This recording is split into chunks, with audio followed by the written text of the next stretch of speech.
오늘 제목을 겸손과 눈물, 인내가 능력이다. 그 뜻의 의미를 좀 오늘 깨닫는 시간 되었으면 좋겠습니다. 제가 성실교회에서 전도사, 강도사, 부목사에서 여기 나와서 교회를 개척하게 됐는데 다른 교회 못 가보고 한 교회에서만 그렇게 하다가 왔습니다. 제가 전도사로 사역했을 때 좀 늦은 나이에 했죠. 오늘 본문으로 오후 예배 설교를 하게 되었던 것이 생각이 났어요. 처음으로 하는 오후 예배 설교여서 얼마나 긴장을 했는지요. 제가 무슨 내용으로 설교했는지는 하나도 생각이 안 나요. 그냥 긴장했다. 손이 덜덜덜덜 떨렸다. 말주변도 없는데 얼마나 떨렸겠어요. 온 곳만 쳐다본 것 같아요. 근데 한 가지 생각나는 일은 있었습니다. 설교를 마치고 교육자실에 앉아 있었는데 그때 제가 대학 동기가 부목사로 같이 사역을 했어요. 그 동기가 저에게 "야, 나는 사명을 잊어가고 있는데 사명이 있다니 참 좋다." 그게 격려의 말인지 약간 비꼬는 말인지는 잘 모르겠는데 그랬습니다. 그 동기의 말이 지금도 여러 가지로 생각을 좀 하게 됩니다. 당시 그 동기 목사는 목사가 된 지 한 15년 정도 되었을 때거든요. 점점 왜 사명이 멀어진다고 했을까? 그 이유가 뭘까? 지금도 참 궁금했습니다. 왜냐하면 저는 아니어야 된다고 생각했기 때문입니다. 아니어야 된다고. 지금까지 제가 대단한 부흥을 이루지는 못했지만 여러분들을 여기서 보게 되고 그 지금까지 주님의 마음을 전하는 데 있어서 그때 처음 시작했을 때와 지금도 별반 차이가 없다. 늘 같은 마음이지 않나라는 생각을 좀 갖게 되었습니다. 그래서 이 마음으로 끝까지 주님 앞에서 은혜로 주님의 뜻을 전하며 이 목회의 현장에서 내가 떠났으면 좋겠다라는 것이 저의 기도의 제목이기도 합니다. 여러분들에게 어떻게 하면 예수 잘 믿게 할까? 어떻게 하면 예수를 잘 알게 할까? 어떻게 하면 말씀의 능력이 나타나게 할까? 어떻게 하면 주님과 함께하는 삶이 얼마나 좋은지를 잘 전할 수 있을까? 그것이 저의 사명이고 그런 것 같아요. 10년 전이나 지금이나 우리 안미경 집사님은 10년 전에 저하고 있었던 것 같은데 비슷하죠? 예. 아니에요? 예. 그때도 말주변이 없었고요. 그때도 원고 써서 그대로 읽었고요. 지금도 원고 쓰는데 꼭 한 일주일 내내 고민하면서 써서 읽고 있고, 그래서 주님의 뜻이 다른 말, 오늘 강 장로님이 말씀한 것처럼 기도한 것처럼 다른 말 전하지 말고 주님의 말씀만을 잘 전해서 저와 여러분 주님 안에서 사는 은혜가 무엇인지를 그렇게 나타내며 살았으면 좋겠습니다. 오늘 본문은 바울의 목회학입니다. 목사님들이 특히 도전을 많이 받는 말씀이지요. 그러나 이 말씀은요, 목사에게만 주신 말씀이 아닙니다. 우리 모두에게 필요한 말씀입니다. 그런 말이 있습니다. 사명자는 죽지 않는다라는 말이 있습니다. 우리는 각자 이 땅에서 살 동안 주님께서 주신 사명이 있습니다. 좀 다르죠. 각자마다 다릅니다. 어떤 사람은 자녀를 키우는 그 사명도 있고, 어떤 사람은 가정을 세우는 사명도 있고, 어떤 사람에게는 직장과 생업을 통해서 사명을 이루고, 어떤 분은 선교사로, 어떤 분은 교회를 세우는 것들로 각자 크고 작은 건 관계가 없습니다. 각자에게 사명을 다 주셨습니다. 그 사명은 바로 나그네 된 인생을 완성해 줍니다. 그럼 어떤 자세로 사명을 이루어 갈 것인가? 어떻게 서로 섬기면서 살아야 할 것인가? 오늘 말씀을 통해서 이렇게 살기로 도전받는 시간이 되었으면 좋겠습니다. 특별히 우리 연로하신 권사님들은 기도의 사명을 주셨습니다. 그 기도의 사명을 어떻게 할 것인가? 그것까지도 생각하는 시간 되었으면 좋겠습니다. 바울은 오늘 본문의 내용으로 들어가면요. 바울은 오순절까지 예루살렘에 가는 계획을 바꿔서 원래는 6월절까지 가려고 했는데 뒤틀려서 좀 오순절까지라도 가야 되겠다. 그렇게 수정을 했습니다. 여정이 좀 빡빡했습니다. 그래서 바울은 에베소에 들릴 시간이 나지 않았습니다. 그래서 에베소의 지도자들을 항구 도시인 밀레도로 나오게 했습니다. 그래서 에베소와 밀레도는 한 50km, 48km 정도 떨어졌는데 그 당시는 다 걸어서 다녔잖아요. 4일길 정도 된다고 합니다. 서울서 인천 항구 정도 그런 거리입니다. 밀레도는 항구입니다. 에베소는 내륙이었죠. 그래서 바울은 에베소의 지도자들을 밀레도에서 잠깐이라도 만나고 싶었습니다. 짬을 낸 거예요. 바울은요, 이 에베소 지도자들하고 마지막 정을 나누고 싶었습니다. 다시 보지 못할 것이라고 그런 생각이 들었기 때문에 마지막으로 좀 당부의 말을 건네고 싶었던 것입니다. 너무나 사랑하기 때문에 에베소 교회를 너무 사랑하고 에베소 교회의 지도자들을 사랑하고 그 성도들을 사랑하기 때문에 마지막 당부의 말을 남기고 싶었던 것입니다. 다시는 못 갈 거라고 생각을 했기 때문에 그래요. 그래서 에베소를 지나치지 못했습니다. 그래서 오늘 본문은 에베소 지도자들을 향한 고별 설교이며 부탁하는 설교입니다. 바울이요, 여러 회당에서 또 거리에서 복음을 전하는 설교를 했는데, 근데 다 믿지 않는 불신자들을 그런 대상으로 설교를 했는데요, 유일하게 믿는 사람들만으로 그 사람들에게 전한 유일한 설교입니다. 여기밖에 없어요. 믿는 사람들에게 전한 설교입니다. 그러면 어떻게 교회를 섬겨야 할지에 관한 그런 지침을 알려줍니다. 성도끼리 어떻게 섬기면서 교회를 이루어가야 할지를 당부한 말씀입니다. 저도 말씀을 준비하면서 이렇게 살게 해달라고 기도했습니다. 오늘도 함께 이런 신앙인이 되기를 소망하면서 오늘 말씀 3가지를 부탁한 말씀을 마음속 깊이 우리도 새겼으면 좋겠습니다. 첫 번째는요, 겸손과 눈물과 인내로 주를 섬겨야 합니다. 겸손과 눈물과 인내로 주를 섬겨야 합니다. 주님을 섬기는 사람은요, 계산을 하지 않습니다. 계산하지 않는 사람에게 흘러나오는 그것이 바로 겸손이고 눈물이고 인내입니다. 그것이 능력입니다. 오늘 24절에 보면 내가 달려갈 길과 주 예수께 받은 사명 곧 하나님의 은혜의 복음을 증언하는 일을 마치려 하면은 나의 생명조차 조금도 귀한 것으로 여기지 아니하노라. 그렇게 멋진 고백을 했는데 그 멋진 고백이 삶으로 어떻게 드러나느냐? 바로 19절의 삶으로 드러나는 거예요. 네.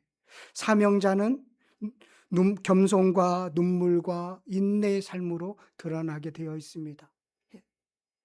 이게 연결되어 있습니다. 내가 달려갈 길과 생명조차 조금도 귀하게 여기지 않는 것과 그 헌신자의 능력은 19절로 나타나기 때문에 서로 연결되어 있습니다.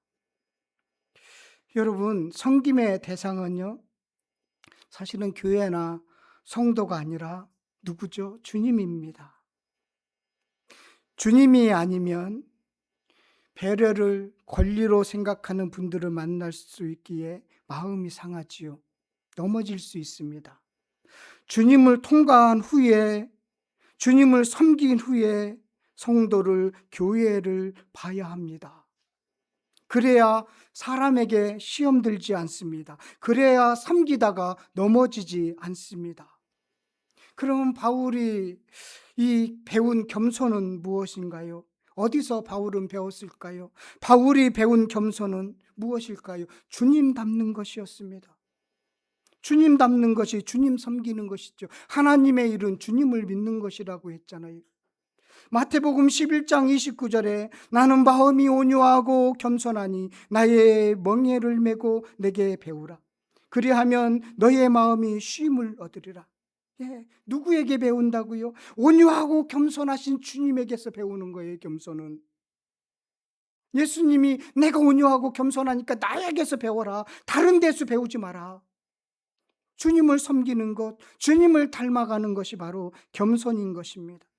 주님이 이 땅에서 행하신 삶에서, 말씀에서, 그 여정에서 배우는 것입니다. 마태복음과 누가 요한복음에서 보여주셨던 주님의 그 행적들, 그 발자취를 쫓아가면서 배우는 것입니다. 예수님이 기독군이나 자기 영광을 구하지 않았던 모습을 통해서 겸손을 배우는 것입니다. 그 겸손으로 주님을 섬기는 것입니다. 주님을 섬기는 것이 바로 교회를, 성도를 섬기는 것입니다. 주님을 떠나서 교회 섬기고 주님을 떠나서 성도 섬기면 어떤 시점에 가서는 자기가 자기를 섬기는 꼴로 되기 때문에 그렇습니다. 그런 섬김에는 그래서 눈물이 동반합니다. 여러분 언제 울었나요? 어른 되면 잘 안 울죠. 사랑하면 눈물을 짓습니다. 자녀 때문에 눈물을 흘립니다. 사랑하기 때문이지요.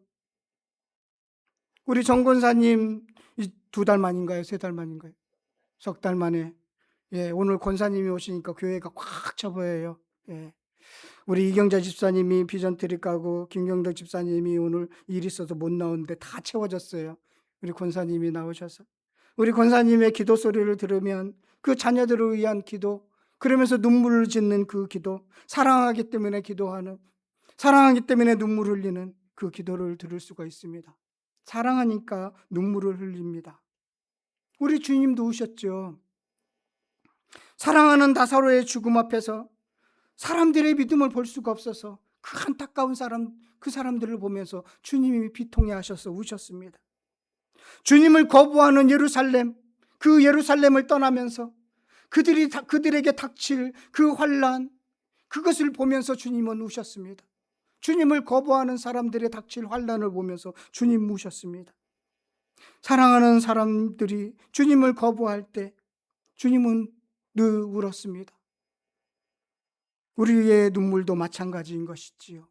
그런 눈물이 여러분들에게 가득할 줄 믿습니다. 그리고요, 바울은 겸손과 눈물과 인내, 이것이 사명자의 모습에서 나타나는 것인데 참 인내가 필요합니다. 섬김에는 인내가 필요해요. 참아야 합니다. 여러분 참다가 화를 내면 물거품이 됩니다. 자녀를 섬기다가 참다가 못 참고 폭발하면 그동안 쌓았던 모든 수고가 헛수고가 됩니다. 저는 참다가 한번 소리 높여서 욱하면 그동안 여러 달 동안 수고했던 것이 헛수고를 만드는 일들을 가끔 경험합니다.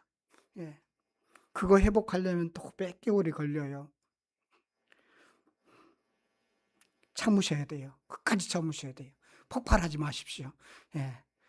잘 참다가 폭발하면 안 됩니다. 그러면 안 한만이 못해요. 참으셔야 됩니다. 그것이 바로 능력입니다. 겸손과 눈물과 인내의 열매가 바로 21절에 이렇게 나오죠. 유대인과 헬라인에게 하나님께 대한 회개와 우리 주 예수 그리스도께 대한 믿음을 증언한 것이라. 그걸로 증언했어요. 섬김과 눈물과 겸손과 눈물과 인내로 섬겼어요. 주님을 섬겼어요. 그래서 바울은 마지막 에베소 교회 지도자들에게 31절에 이렇게 말씀하고 있습니다. 그러므로 여러분이 일깨워 내가 3년이나 밤낮 쉬지 않고 눈물로 각 사람을 훈계했던 것을 기억하십시오.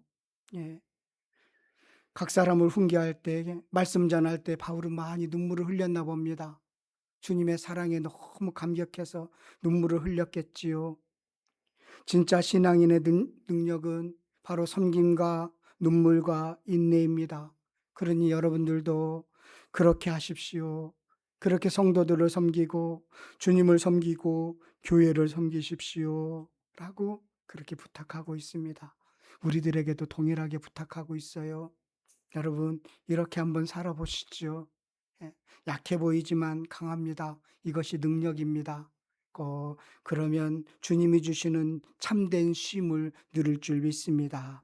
꼭 기억하십시오. 두 번째는요, 여기서 만족하지 않고요, 적극적으로 나서야 할 것을 부탁하고 있습니다. 그 두 번째는 삼가고 보살펴서 일깨워 세우는 것입니다. 라고요. 28절부터 31절까지의 말씀입니다. 그 지도자들에게 그렇게 겸손과 눈물과 인내로만 하지 마시고 이제는 더 적극적으로 나아가서 삼가시고 그리고 보살펴서 일깨워서 교회를 세워주십시오. 바울의 목회 철학이지만 성도들의 신앙 철학입니다. 먼저 자신을 먼저 삼가라고 하고 있습니다. 절제하라는 거예요. 절제하라는 거예요. 권력을, 능력을 절제하는 것입니다. 자신을 먼저 살피십시오. 그런 다음에 교회를 세우십시오. 이게 왜냐하면 스스로 속는 경우가 있기 때문에 그렇습니다. 자기가 거룩한 줄 알고 속기도 합니다. 욕심과 탐심을 하나님의 일로 포장하면서 속기도 합니다. 그래서 나를 살핀 후에 양떼를 보살피라는 것입니다. 내 안에 들보를 빼낸 후에, 내 안에 있는 들보를 빼낸 후에 상대방의 티를 빼주는 겁니다. 그래야 되는 거예요. 이게 순서예요. 자꾸만 상대방의 티를 먼저 빼려고 하지 마시고 내 안에 있는 들보가 먼저 빠져야 됩니다. 그러면 눈이 밝아져요. 눈이 밝아진 후에 그 작은 티를 빼내는 겁니다. 그 작은 티, 그 사람에게 불편한 것, 작은 티를 아주 조심스럽게 빼내는 겁니다. 내 안에 나를 가려버리는 들보를 빼낸 후에요. 그것을 부탁하고 있는 겁니다. 예수님이 베드로에게 부탁한 거하고 똑같아요. 베드로에게 세 번 요한복음 21장이 세 번이나 묻죠. 네가 나를 사랑하느냐? 그래서 베드로를 다 사랑의 사람으로 회복시킨 후에 네가 양을 먹이고 양을 치고 양을 돌보라, 양을 먹이라 이렇게 세 번이나 부탁을 하는 것을 보게 됩니다. 먼저 회복이 돼야 돼요. 먼저 내 안에 있는 들보가 다 빼어지는 회복이 있어야 돼요. 그런 다음에 양을 치는 거예요. 그런 다음에 양을 돌봐야 돼요. 그래야만이 실족하지 않는 거예요. 그래야만이 온전하게 그 양들이 회복되는 것이에요. 그것을 부탁하고 있는 거예요. 삼가라 안에는 그 내용이 포함되어 있기 때문입니다. 사나운 이리들이 있어요. 교회 안에 양들을 해치는 이리들입니다. 그런데 왜 이리는 내가 아니고 상대방이 이리라고 생각할까요? 아니에요. 나도 이리가 될 수 있어요. 상대방이 볼 때는 나도 이리가 될 수 있어요. 자칫하면 나도 이리가 될 수 있어요. 양떼를 따르도록 하면 나도 이리가 될 수 있어요. 주님을 바라보지 않도록 하고 나를 따르도록 하면 내 목적을 이루기 위해서 한다면 그것은 나가 이리가 되는 거예요. 양들을 삼키는 이리가 되는 거예요.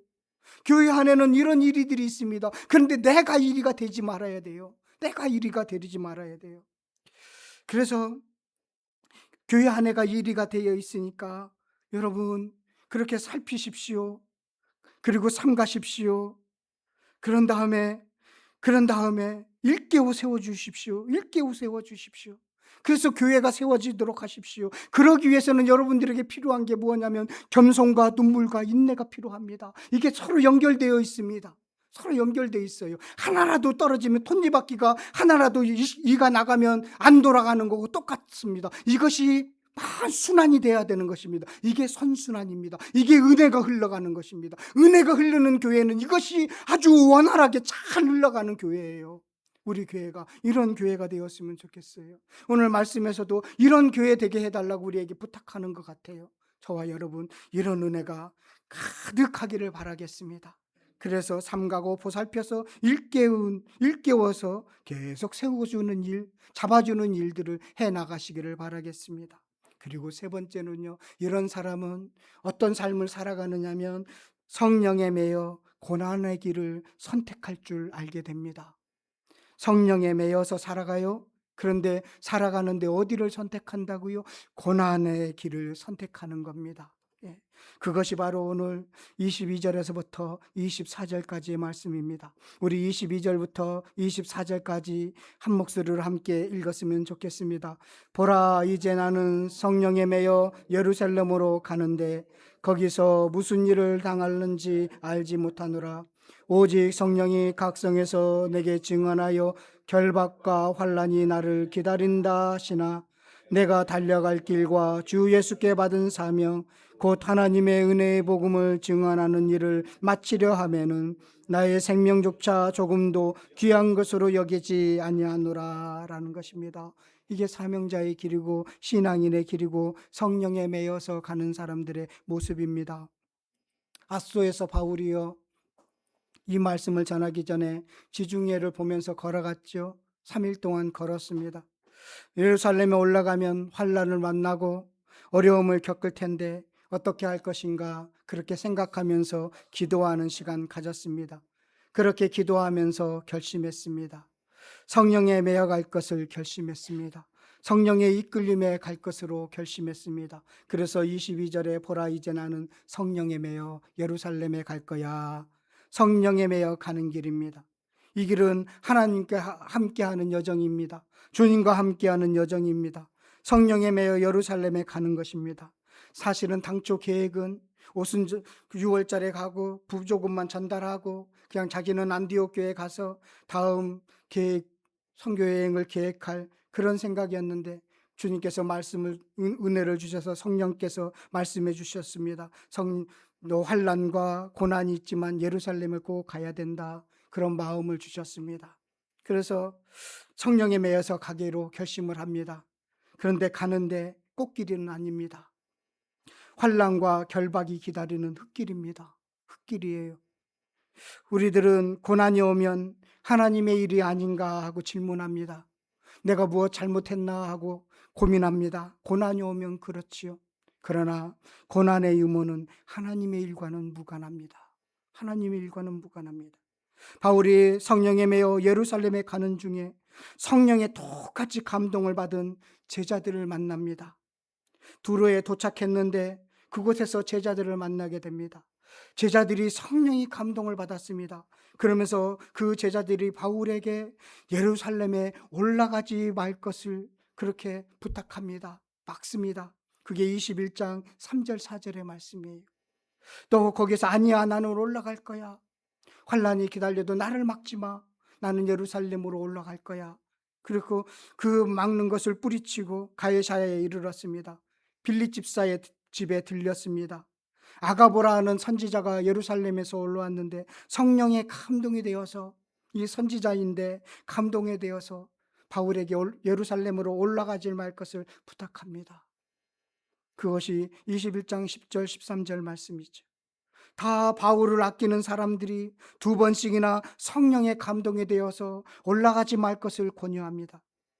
어느 성령님의 말씀이 옳을까요? 누가 맞는 것일까요?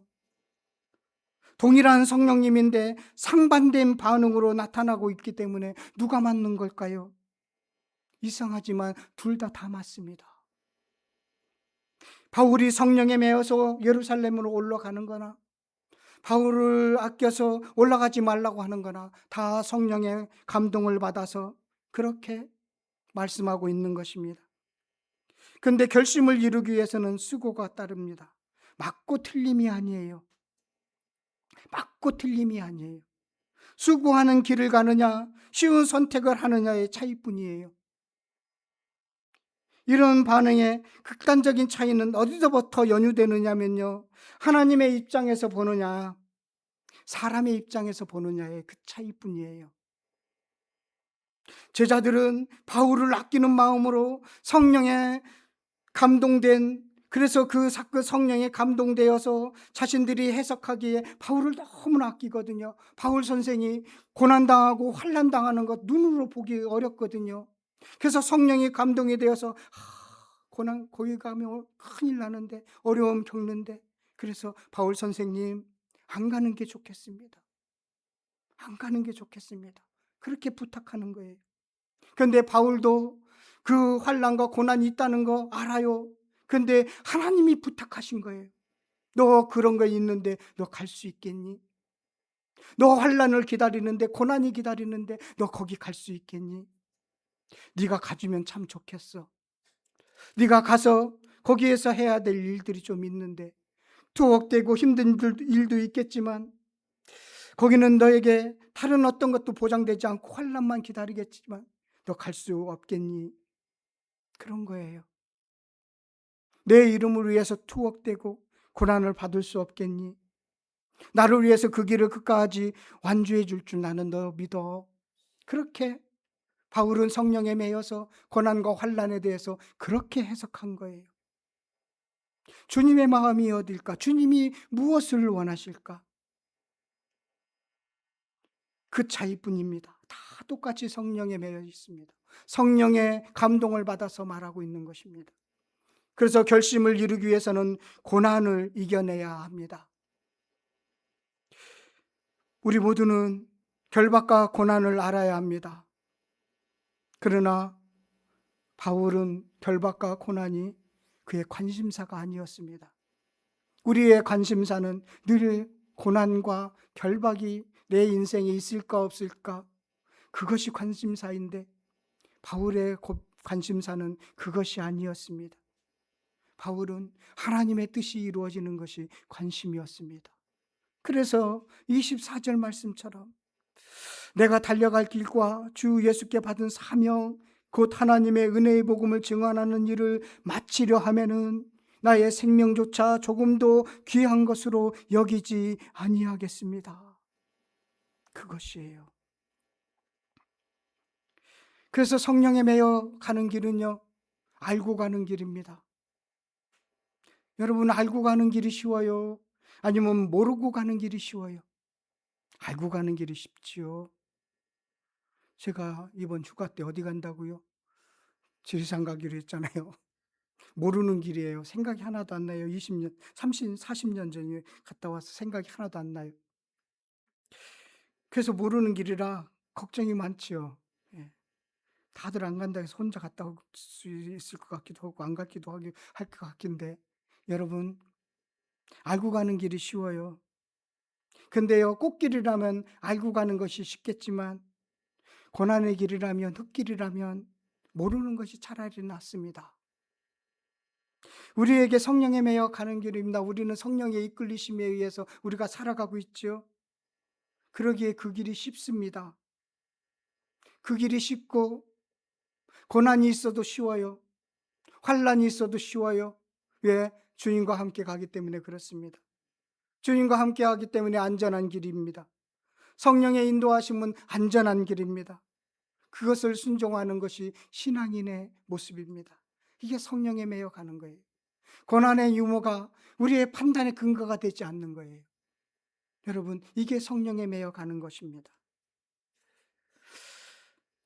오늘 내용이 이렇게 세 가지로 우리들에게 교훈을 주는 것 같습니다. 바울이 에베소에서 보낸 3년은 그 짧은 사역을 어떤 태도로 임했는지, 어떻게 살았는지 알 수 있었습니다. 바울이 3년을 잘 보냈다고 회고한 그 바탕에는 바로 겸손과 눈물과 인내였구나. 그러면서 부탁한 것은 바로 35절, 이름 35절이에요. 범사에 여러분에게 모범을 보여준 것과 같이, 모범을 보여준 것 같이 내가 여러분들에게 그렇게 살았던 것처럼 여러분도 그렇게 살았으면 좋겠습니다. 나를 본받는 자가 되었으면 좋겠습니다. 라는 것이 마지막 당부입니다. 바울은 이 말을 하기 위해서, 예수님을 본받기 위해서 얼마나 노력했을까라고 생각이 들었습니다. 본문은 이렇게 바울이 에베소 장로에게 교회를 부탁하면서 한 설교입니다. 그러면서 이 말씀이요, 저에게, 여러분에게 부탁하신 말씀으로 들립니다. 우리가 교회를, 우리 성도를, 또 이웃을, 사랑하는 사람들을 어떻게 섬겨야 할지 알려주는 말씀으로 들렸습니다. 그래서 우리가 모두 가서 행하는 자가 되었으면 좋겠습니다. 그러면서요, 이런 복을 누리시기를 바라겠습니다. 주는 것이 받는 것보다 복이 있다. 주는 것이 받는 것보다 복이 있다. 8복 플러스 1복 9복입니다. 받는 것보다 주는 것이 복되다는 사실을 꼭 경험하시기를 바라겠습니다. 주고 있으면 더 큰 복으로 채워주시는 주님의 은혜도 경험하시기를 바라겠습니다. 그래서 바울은 에베소 교회 지도자들에게 주십시오. 그러면 주님께서 채워주심을 경험할 겁니다. 눈물을 흘리십시오. 그러면 기쁨으로 돌아올 것입니다. 슬픔의 표현인 그 제가 여러분들의 화관이 될 것입니다. 그러니 주십시오. 다 주십시오. 라고 지금 에베소 지도자들에게 부탁하고 우리들에게 부탁한 줄 믿습니다. 다 주면서 사는 우리 박형선 목사님 선교회가 주라 선교회인데, 예, 주라 선교회. 너무 이름이 좋아요. 주면 채워주시는 줄 믿습니다.